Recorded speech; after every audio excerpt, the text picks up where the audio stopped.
This is Thought in Motion, a series dedicated to the seminars of psychoanalyst Jacques Lacan. Today's video covers lectures 8 to 10 in Seminar 2.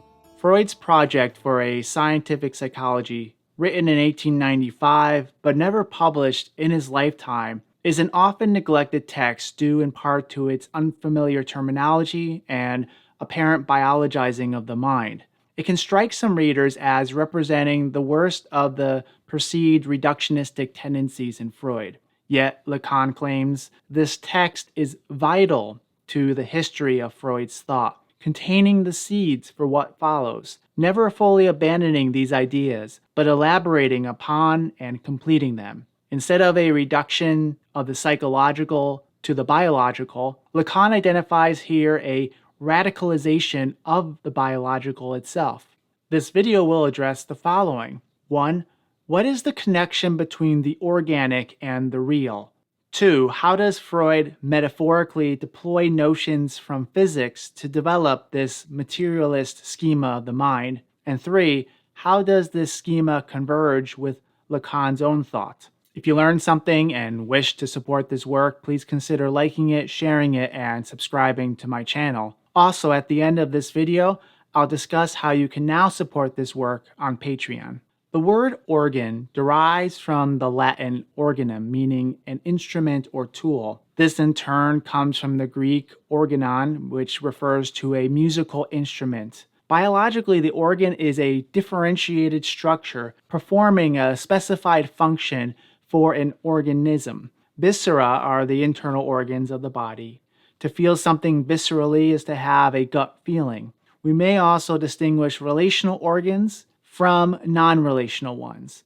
Relational organs are connected to the external world where they seek objects of satisfaction. The eye requires light, the tongue, food. Another class of organs have relations within the organism, but no direct contact with the external world. The kidneys, for example, are homeostatically connected to the blood and the bladder. Psychoanalytically, the difference between relational or external organs and internal ones could be conceptualized as the distinction between ego and libidinal investments. Lacan disputes this distinction. He acknowledges that certain organs are caught up in a narcissistic relation, structuring the relation of the ego to the other and constituting the world of objects. However, this external orientation is founded upon a more fundamental, autoerotic narcissism that is necessary for the relational organs to emerge. Rather than some hard division, an intimate relation exists between the internal and external organs. Where they may be distinguished is in terms of the register they operate within. The external relational organs operate at the level of the imaginary. We have access to them based on inputs and outputs, and we can distinguish between the organic source and the sought object, even though the object itself is not always what it appears to be. In contrast, Lacan states that we know absolutely nothing when it comes to the internal organs. He says we have no means of measuring the interactions among them, as no clear distinction can be made between source and object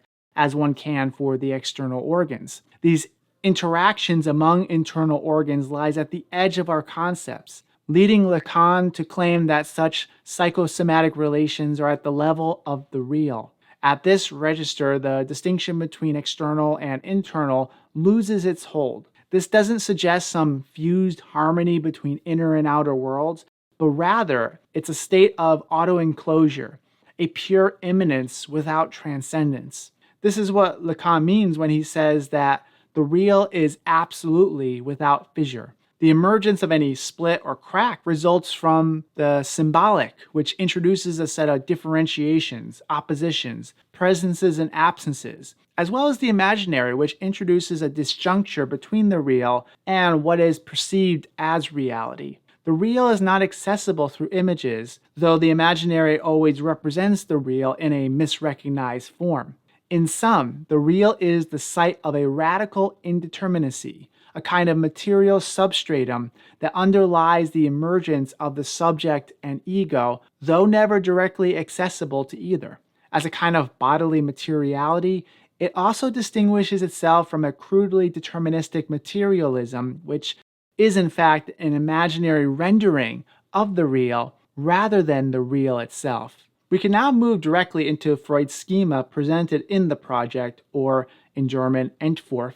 A notion of psychic energy founds this schema, which may conjure a dismissive reaction for appearing as some outdated conception of science, such as vitalism. Vitalism promoted some basic force that distinguished living from non-living things. The vital life force has been identified with the soul, bodily fluids called the humors, or closer to Freud's time, animal magnetism as promoted by Franz Mesmer. Freud's understanding is instead based on the emerging science of physics and especially the laws of thermodynamics. In this sense, we should understand Freud's use of the term energy in the way physicists might use it. That is, as a quantitative property that must be transferred from one system to another in order to perform work. There is kinetic energy that moves objects, and potential energy, which is stored in the object, waiting to be converted into kinetic energy. The law of conservation states that energy can neither be created nor destroyed. The principle of entropy is the gradual dispersion of energy toward a state of complete inertia, as we've discussed in a previous video.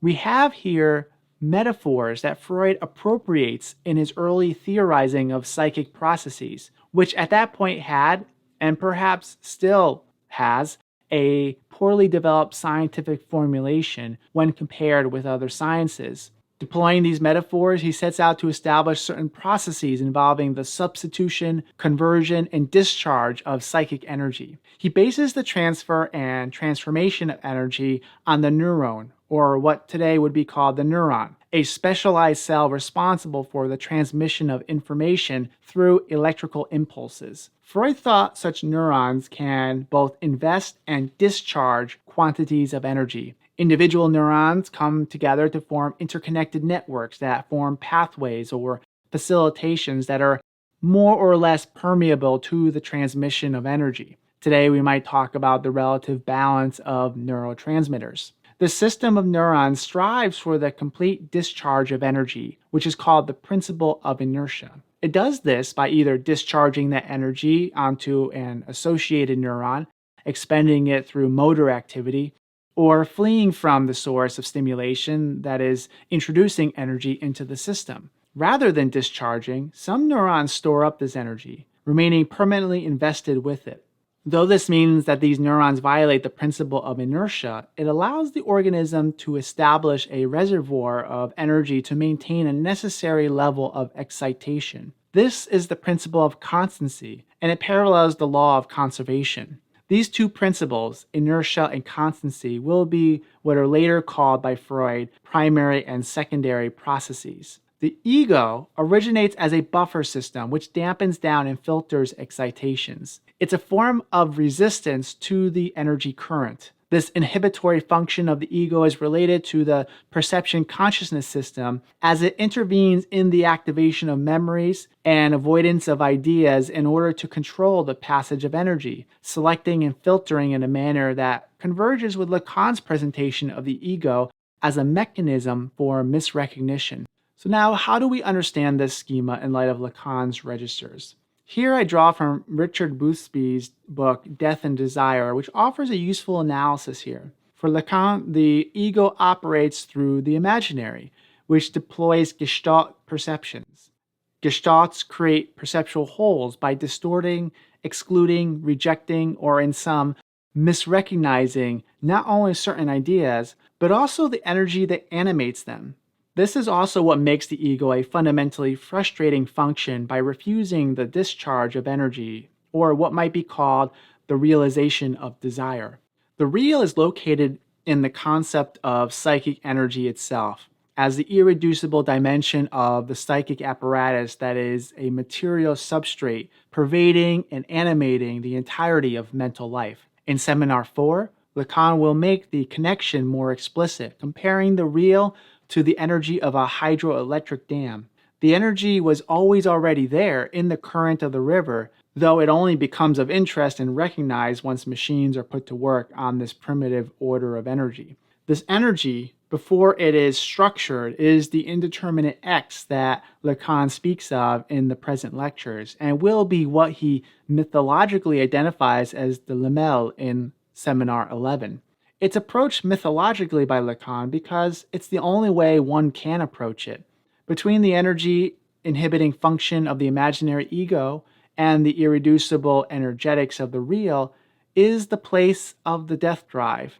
It's where the insistent pressure of somatic energies is alienated by imaginary misrecognitions and identifications.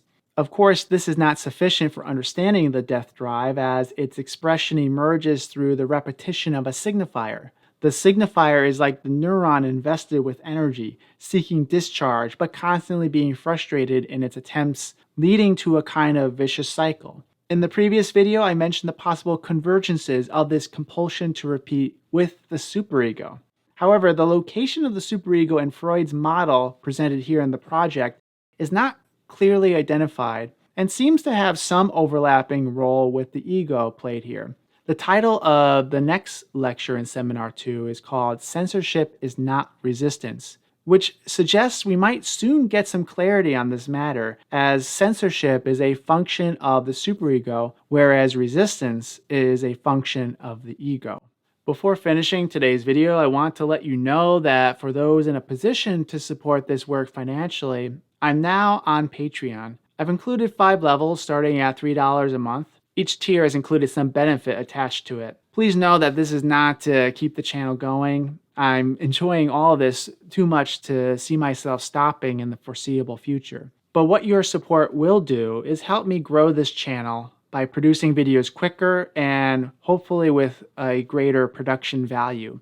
Right now, I work second jobs beyond my primary position as a college professor. Those jobs go toward an immense student loan bill I receive every month. I don't regret taking out those loans because it was the only way to pursue my passions, but having to pay them off requires dedicating myself to a lot of extra time doing clinical work rather than research and producing videos like these. Once I receive enough support, I can better consolidate my time. Also, one of my goals for this channel is to move it to the next level, and both in terms of production value, but also in terms of content, by applying the philosophical and psychoanalytic ideas that I draw upon to film and television, closely analyzing scenes and episodes in a detailed, sequential manner, like I do for text in these videos. Your support would help make that a reality. If financial support is not a possibility right now, but you still want to support this work in other ways, there are some other helpful actions you can take. For example, liking these videos, as well as watching the videos in full, and if not watching them in full, to keep them running in the background while you do something else. I don't particularly like this suggestion, but the percent watch seems to influence the symbolic order that is the YouTube algorithm. You can also share these videos. That can be done on your Twitter page or on various Facebook pages where this material may be of interest. It could be shared on a place like Reddit, though I did get in trouble with the Lacan Reddit page for posting a video without any commentary and have been asked not to do so again. But doing that did lead to the biggest one-day gain in subscribers so far. So just be aware of posting rules for these communities. My final suggestion is, where appropriate, to make comments mentioning this channel on other YouTube channels that address similar content. I wouldn't do this in a manner that is forced or intrusive to other communities. But for example, the channel Theory and Philosophy, which I enjoy watching, posted a question under its community discussion page asking, "What's your favorite YouTube philosophy channel?" Along with voting, many comments were made recommending channels. That would be an example of an opportunity to do something that can have quite a significant impact on this channel. In the meantime, I'll continue with the time I have to find ways to improve these videos by experimenting with different styles that can make the material more accessible as well as more engaging. However, I want to be careful not to veer toward entertainment at the expense of depth and intensity of thinking. This channel is about thinking at the edge of thought itself. It should hurt a little and require some patience. A commenter recently mentioned that these videos are like HIIT, or high intensity interval training for the mind. I like that metaphor as it captures well what I'm attempting to do with my videos, to be intense but relatively brief. Thank you for watching and especially for taking the time to listen through this last part. Until next time, be well.